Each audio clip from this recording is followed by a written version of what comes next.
If you were born 100 years ago and it was the 1920s, you'd be in some ditch in northern France, living in the fucking mud, hoping not to get killed by a random sniper in some bullshit war you barely understand for 4 years. Then you'd come home and hope your wife hasn't been bombed. Yo! You understand? But that's the world. That's the world. The world has become exceptionally easy for a lot of men. It used to be a different place. Most men were cannon fodder. Most of us would have ended up in wars, dying for fucking no reason. Damn. Now we don't have to do that.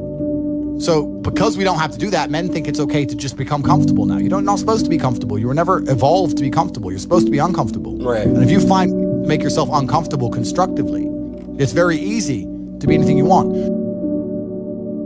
I find it amazing that people will sit there and spend all their time upgrading that character, making as much money as they can, getting the best guns, getting strong, getting some hoes, meeting important people, getting the best car. They'll do all that in a game, but they won't do it in real life. I find that incredible.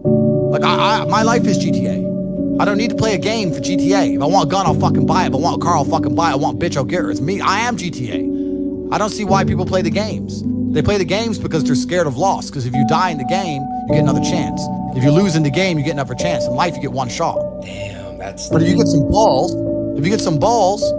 that's what life is as a game. That's what life is as a man. This is one big video game. You get to upgrade your character. You're not born with any value. All these women that you just put me on with are born with value. They're pretty already. They're gorgeous already. They're good looking enough. Even if they're a 5, someone's going to give a shit they exist because someone wants to fuck them.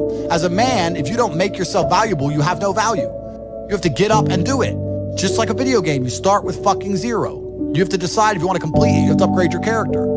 So I find it amazing that men are going to play video games and fuck about and waste their time instead of upgrading their character. Everyone knows what to do. You know what you have to do. You're right. If you had to become the most dangerous, intelligent, respectable man on the planet, you know you're supposed to go to the gym. You know you're supposed to train, learn how to fight. You know all these things. You don't do them. That's your decision. It's your prerogative. I didn't make that choice. I made the choice to do it all. I decided all of that. And every single man watching this can do the exact same thing, which is why I have very little pity. I'd never make fun of someone who hasn't got a choice. I wouldn't make fun of someone born with one I arm. have a choice, though. But if you've made a fucking decision to be less than you should be, then I believe you should be mocked for that decision. I agree. I feel like, yeah, because like you're not living up to your full potential. Like it's your choice to basically not live up to your full potential. Completely. And me as a man, when I put myself through hell, when I have had such exacting, such stringent standards for myself, why would I then have less exacting, stringent standards on the people I meet? Damn. Why would I put myself through hell to be me and then meet someone who didn't put themselves through hell and then treat them like my equal? No, fuck you. I suffered when you didn't. So you're not my equal because you decided not to suffer. You have enjoyed comfort when I haven't, and that's fine, but don't expect me to look at you as my equal because you're not. I'll snap your fucking neck. When I tell people that you are the sum of the 5 people you spend the most time with, everyone agrees. They go, yeah, that's probably true. The 5 people you spend the most time with, that's what you're gonna end up like. They say, yeah, that's true. And then they continue to hang around with people who they don't want to be. Why? There has to be a point. There has to be a point where you sit and go, okay, you're my friends, etc., etc. I love you guys. Yeah, we can talk, whatever. But I'm on a different life path. You have to leave some people behind. You wouldn't want to be, if you were to come hang out with me and you were in a room with me and my 5 friends, you'd feel self-conscious. You're right. You don't feel self-conscious with your friends. Because you only you only surround yourself around people that are on like your level of like. With killers. I'm with killers. We're fucking monsters. If you were to come hang around with me and my crew, you would be self-conscious, and that self-consciousness would motivate you, or they would certainly instill the discipline required for you to change. You don't feel self-conscious amongst your peers. That's why you don't change. If you were to get in a room and you're the only person who ain't a fucking monster, you'd want to become a monster. That's life. That's humanity. So I say this to people all the time. If you know you're the sum of the 5 people you hang around with, why you hang around with people you don't want to be? Brother does 500 push-ups. I ain't gonna be the bitch at the house. I ain't gonna not do them. Right. So that's another reason the war room exists. My organization, the reason it's so competitive, is the reason we kick people out. You have to fight to keep. Even if they pay, you're like, I don't give a fuck. Get out. Like, I don't give a fuck. Get out. I'll kick you out. It doesn't matter. Everyone pays to join. You get kicked out anyway. You have to fight to keep your place. That's the whole. Damn. That's because that's how life was. If we were still in the animal kingdom, the lions that you see on TV, they weren't just born big lions. They had to fight other lions. They had to fight to get that antelope. They had to fight other animals, hyenas, jackals. They had to fight to be the boss. We live in a comfortable world now where people think, oh, it doesn't matter. But you know what? To some degree, it does matter. It does matter, and I'll tell you who it matters to. It matters to your soul, and it matters to God. I stand in the mirror with a pure heart. I know I am the best version of me that could possibly ever exist. I know that God is proud of me. There's nothing that God hates more than sloth and laziness. If God were to create a man and that man were to sit around and do fuck all, God will frown upon you. It's why you're never lucky. If you're listening to this and you think I'm never lucky, I'll tell you why, because God dislikes you because you're fucking lazy. Start to work. Start to show God the beauty of his own creations. You'd be amazed how lucky you'll become. Wow. God is unhappy with these people. And inside their hearts, they're unhappy. We talk about depression, anxiety, all those things you mentioned earlier on this podcast. That comes from self-loathing. You loathe your own weakness. You loathe your own laziness. This is what all of these things are. I don't feel depression. How can I feel depression when I'm the most powerful version of me that I could ever fucking be? How can I feel depression when I can squeeze my own hand hard enough to break my own bones? How can I feel depression when I've smashed and destroyed 68 people's faces in front of me, men who thought they could test me in fair combat? How can I feel depressed? It's impossible. Watch your friends when they're on TikTok. How long can they even focus on a video before they have to change? Half a second, a second, Damn. maybe. All of your minds are broken. You can't even focus on anything anymore. You're right. You are constantly distracted to the point where you can't even appreciate the good things in your life. You're distracted. Your minds are broken. You need to rewire your mind and resist the slave programming. How? They have programmed. I'll tell you how. First thing you have to do is identify it. You have to identify what is happening to you. I use my mind to break the trap. What I do is I allow my enemy to manipulate me on purpose. And then I use my mind to break the trap and punish the perpetrators. I will sit on TikTok for a day and I'll just enjoy TikTok. And by the end of the day, I'll watch myself. How quickly I'm looking to be entertained, how little time I give a video, how fucked up I am.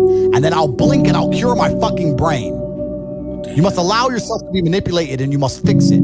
All of it. You just talked about not appreciating the things you have. Then blink and cure your brain. It's not difficult. There's just no competition because everybody's fucking distracted. They're getting distracted by this, distracted by that, watching fucking Netflix, jerking off to Pornhub like fucking jackasses. It's so easy to win if you can control your own mind. But it seems that nobody fucking can. And that's how the people who run the world keep the world running, because they have all the slaves exactly where they need them to be, permanently distracted and semi-depressed, working their asses off in jobs which will never satisfy them and never pay enough money. That's the Matrix. I can't imagine a mind frame or a mindset where I want to do something and can't do it.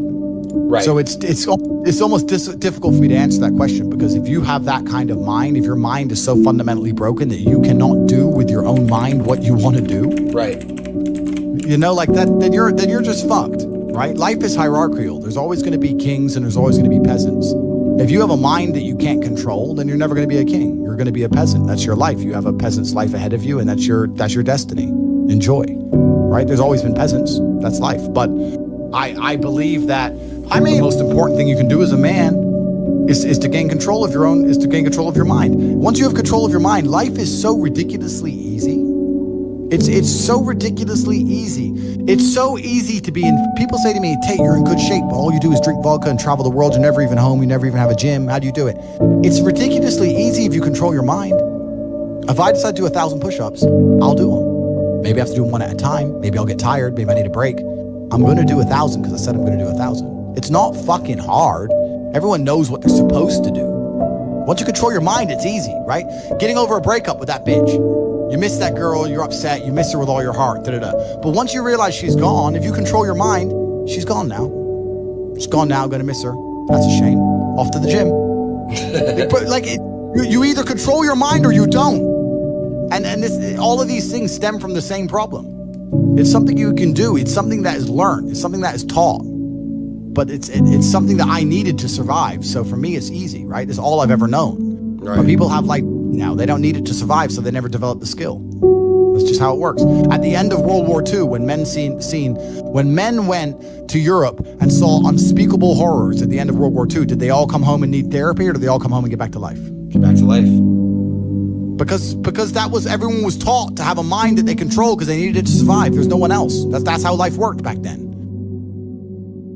Do what I'm supposed to do. Wow. It's not a matter of how I feel or how I'm motivated. If I was depressed, it's impossible, but if I was depressed, my life would be, and the day-to-day activities would be exactly the same as if I was ecstatically happy. You wouldn't be able to see a difference. I'd be up at the same time. I'd be in the gym the same. I'd be doing the same shit. Those are my duties my duties to God. How I feel has nothing to do with it.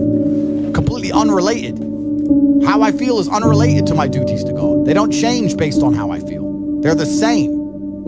And they will be completed because I refuse to fail God or my bloodline. You could take 150,000 of these people and travel back in time and stand them in front of their ancestors. And their ancestors who fought fucking saber-toothed tigers or escaped the Mongol hordes or managed to dodge bombs in the Second World War. All the shit they went through just for this fucking cretin to be born. And to look at him, who he is, listen to his life story, listen to what he does on a day-to-day basis, and they would feel nothing but fucking shame. Your ancestors did all that shit, all that struggling to survive, hunting and gathering, fucking avoiding enemies, anything it took, dying at age 30 from a tooth infection, all the crap they went through just for you to be born so you could smoke weed and jack off. That's what your ancestors died for. That's what they worked so hard for.